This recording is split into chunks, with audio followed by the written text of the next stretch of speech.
Whew. Yeah, that was painful.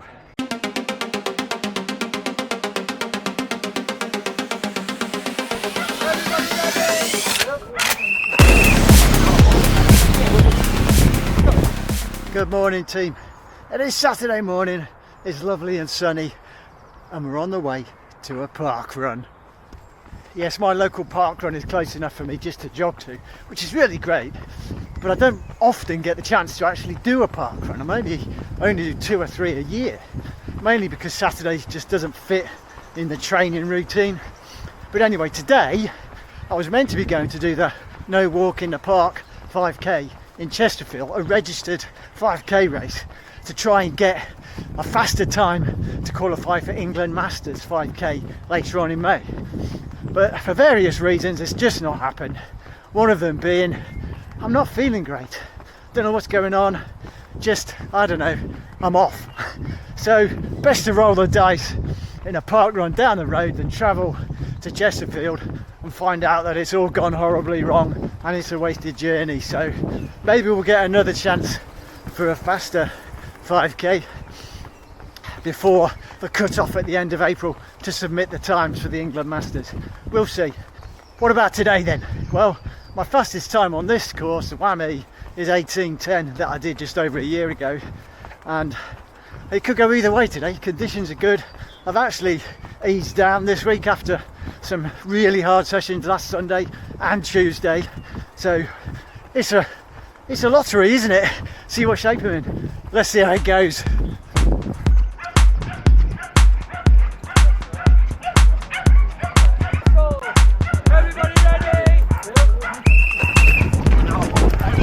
Right, and we're off, and as I said, it is a lovely morning, great conditions, and as normal with any race, everybody goes shooting off, and for me, yes, don't know, it's just because of my age, but I try and start off steady and maybe aim for a slight negative split, so it has to feel not comfortable but doable in that first kilometre especially. If I overcook it, it's the end. There's no way back. So as we come through the clearing here, it starts to settle down. It's a slight rise along here, but nothing major, and the guy on the right there seems to be flagging, so let's stay as I am, settle into the race and see if we can pull back some of these guys ahead. I think I'm loitering around the top 10 at the moment, just checking my watch there, see what the pace is, but I'm not really bothered about placings. Right, as we come over this little brow here, it does start to dip downhill, and as we come back on the return, you'll see this is the last incline that we really face, and I know that once we get to the bridge we're getting close to the first K, and I'm kind of isolated here thinking there's a group just ahead. Should I try and catch them now or wait for them to come back, knowing that the likelihood is they've probably started too fast? Okay, through 1k 3:31, that's actually a really good start for me, spot on where I need to be. And this guy here with number 50, he's flagging as we hit this rise. Gives me a bit of a shout out. Yeah, this is a rise. There's no hills on this course, but there's like kickers and drags that really do bite. And as you can see here, the guys are coming back to me as we get onto this rise. And me being a lighter person, I think naturally they're struggling a bit more than me. And as you can see, the guy up ahead there in the green, 2 places ahead with a 250 Parkrun vest on. He plays a part in this later on. I can't shake him off. But as we catch the guy in blue here, we're coming up to a dip that then goes into the kicker that is the real drag, up to the turn point as we see here.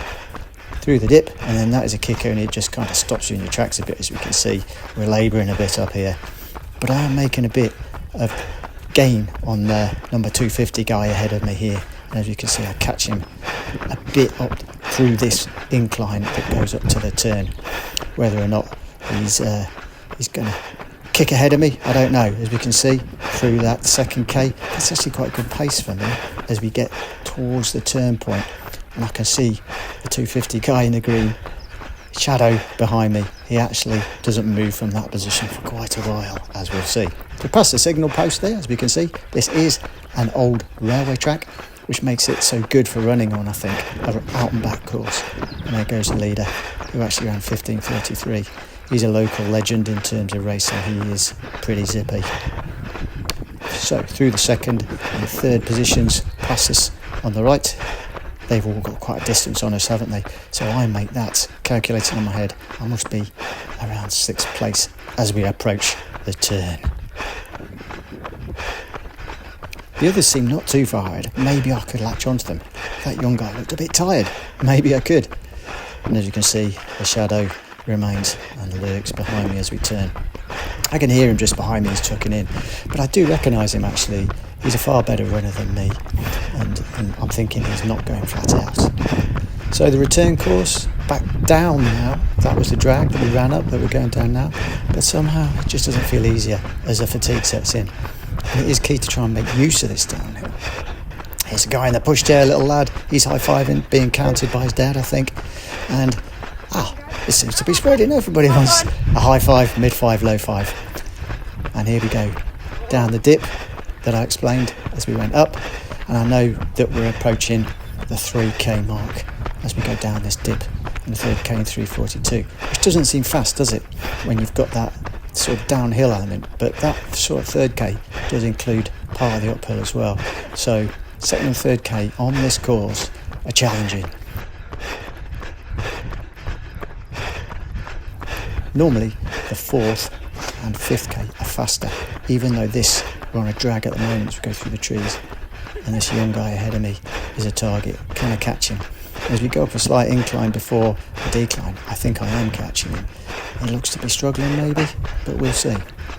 Through the bridge, and the last kicker up is approaching, and I'm thinking this is my opportunity to catch this young lad ahead of me. He's a good carrot really, but I am starting to feel fatigued at this point, and I'm pushing and thinking I'm not as strong as perhaps I normally feel towards the end of a 5k. I've got more of a hanging on feel than I've got to accelerate and push through and get a couple of fast last kilometres in the bag. So as we approach the brow of this incline, I'm not really gaining on him at all, am I? And I know that we're approaching the 4th k now. Through the trees, the course looks good, doesn't it? And there's a 4th k, 3:37 and suffering indeed. Normally I would expect to be maybe a few seconds quicker than that. Horrendous. And here we go. The end is in sight, 800 metres to go. This stretch is slightly uphill, but nothing too challenging. And once we see this bridge ahead, we know the end is in sight. And you come out through the clearing, that's the old course on the left. You used to veer down there on the left to the finish. The new course starts in a different place, and you do a little loop back. The finish is on the left, you can see it, which is tantalising. And as we approach this last hairpin, there's another kicker that dips down. I do try and increase my pace, so I hit that kicker hard and try not to lose any momentum, but it does feel like my legs are buckling. And as we turn the corner, the sunlight hits a different direction. Oh, and look, there's a little shadow popping up. It's my nemesis from the race, number 250 in green, and he's actually pushing hard, but I think he's trying to sort of encourage me here. He gives me a little shout, and I'm pretty sure he lets me win this sprint into the finish, but I am right on the limit now. There is nothing more to gain as the finish approaches. I am totally spent, and a final K of 3:36. Again, as fast as I would have hoped for.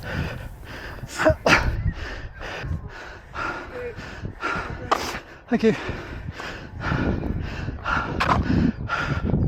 Oh, fuck.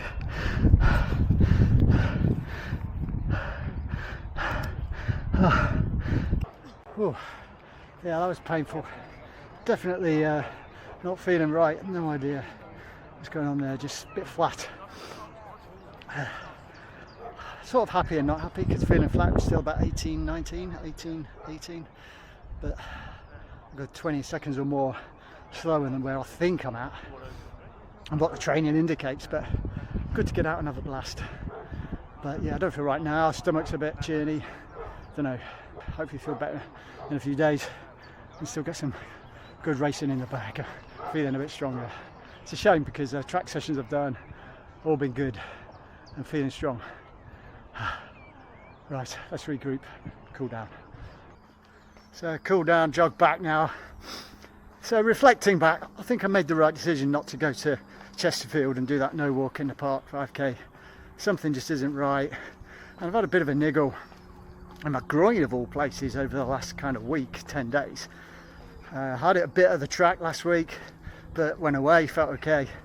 Flared up in a week and then kind of eased off again with some easy days, but in theory I should be feeling top notch right now. You know, I've had some really good training, had a bit of a taper, I should be raring, ready to go, really strong, and there's just something in the background with a niggle and an overall feeling just, I don't know, knocking me sideways a bit.